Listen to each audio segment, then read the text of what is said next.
रत्तम्मा नारियल की बंडी ढकेलते हुए सारा गांव घूमती है। कोई भी उसके पास नारियल नहीं खरीद रहा। उस गांव के सारी गलियां ऐसे घूमती हैं कि उसके पैर भी थक गए।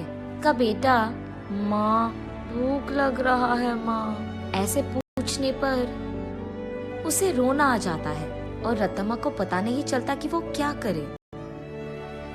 तब वो एक जगह उसकी बंडी रोककर एक नारियल काटकर, आज के लिए खाकर अपना पेट भर लो बेटा, कल अच्छा खाना खिलाऊंगी, ऐसे कहकर अपने बेटे को देखते हुए अपने जीवन को कोसती है। मगर वो दोष किसको मानेगी? रत्तम्मा को समझ में नहीं आता।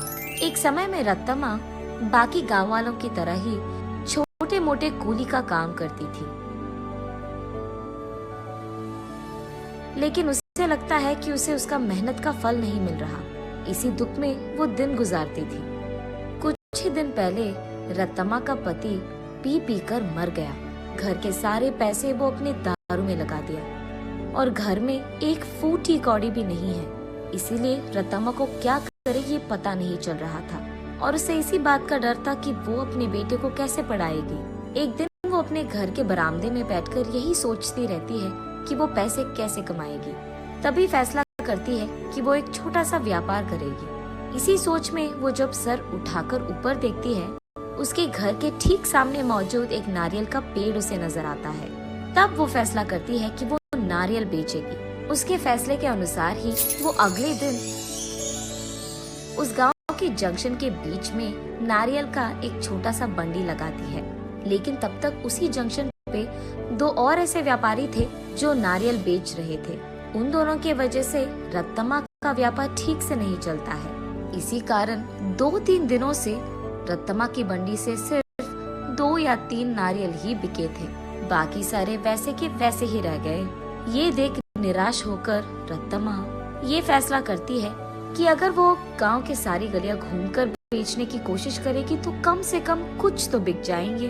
तब जाकर वो ऐसे गलियों में घूमती रही। आंखों में से निकल रहे आंसू को पोंछकर वो बस अपनी किस्मत को कोसकर घर जाने ही लगती है कि बीच रास्ते में उसे एक पाठशाला नजर आती है। उस पाठशाला के बच्चे वहाँ बेच रहे स्नैक्स को देख उस दुकान के चारों ओर घेर कर उनको खरीदने लगते हैं। ये देख रत्तम्मा का बेटा, माँ मुझे भी वो खाना है माँ, ऐसे वो भोला बच्चा पूछता है। ठीक तभी अचानक रत्तम्मा को एक अच्छी योजना सूझती है।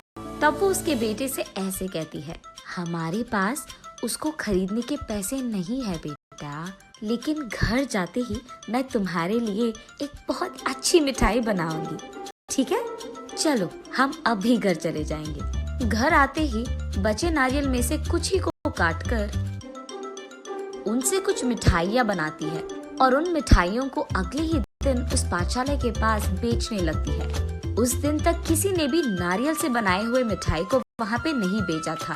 इसीलिए पाठशाला में मौजूद सारे बच्चे एक ही बार में वहाँ आकर सारी मिठाइयाँ खरीद लेते हैं। बस रत्तम्मा की खुशी का कोई सीमा नहीं। घर जाते ही वो नारियलों से दूसरी तरह की मिठाई बनकर अगले ही दिन वहाँ आकर उसे बेचती है। पिछले दिन की तरह ही बच्चे वहाँ आकर सारी मिठाइयों को खरीद लेते हैं। लेकिन कुछ बच्चे ऐसे पूछते हैं, आंटी कल जैसे मिठाई नहीं है क्या? कल लेके आऊंगा बेटा। ये कहकर घर पहुंचते ही अगले दिन के लिए नारियल से ही 2-3 प्रकार की मिठाइयाँ बनाती है। तीसरे दिन भी सारी मिठाइयाँ बिक जाती है।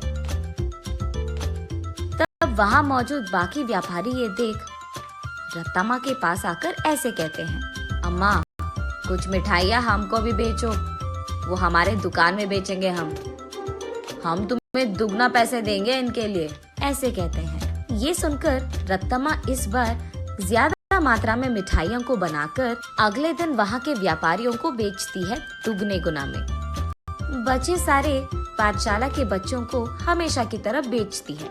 ये देख बच्चे सारे वापस रत्तम्मा के पास ही मिठाइयाँ खरीदते हैं। ये देख बाकी व्यापारी रत्तम्मा से ऐसे कहते हैं। तुम अगर ऐसे ही हमारे बगल में दुकान लगाकर वही मिठाइयाँ कम दाम में बेचोगे तो हमारा धंधा कैसे चलेगा मैम? अगर तुम्हें बेचना है तो हमारे ही दाम पे बेचना होगा। तब रत्तम्मा, लेकिन बच्चे इतने दाम पे कैसे खरीदेंगे? उस सब से हमारा कोई लेना देना नहीं। अगर यहाँ धंधा करना है तो हमारी सुनो, वरना यहाँ से निकल जाओ। ऐसे कहते हैं। ये सुनकर रत्तम्मा उसके घर पहुंचकर बहुत सोचने लग जाती है। अगले दिन वो उस पाठशाला के पास एक बड़ा सा मिठाई का दुकान ही खोल देती है। उसमें सिर्फ नारियल से बनाई हुई मिठाइयाँ ही बेचती है। अब रत्तम्मा को किसी से कोई लड़ाई करने की जरूरत नहीं पड़ेगी। दूसरी तरफ रत्तम्मा की तरह नारियल से मिठाई बनाकर बेचने वाला उस गांव में और कोई नहीं था। अब इस कारण रत्तम्मा के मिठाई का दुकान सिर्फ बच्चे ही नहीं बल्कि सारा गांव जाता था। कुछ ही दिनों में रत्तम्मा अमीर बन जाती है और उसी पाठशाला में वो अपने बेटे को पढ़ाती भी है। ऐसे प्यार से वो उस नारियल के पेड़ को हर रोज पूछकर पानी डालती थी।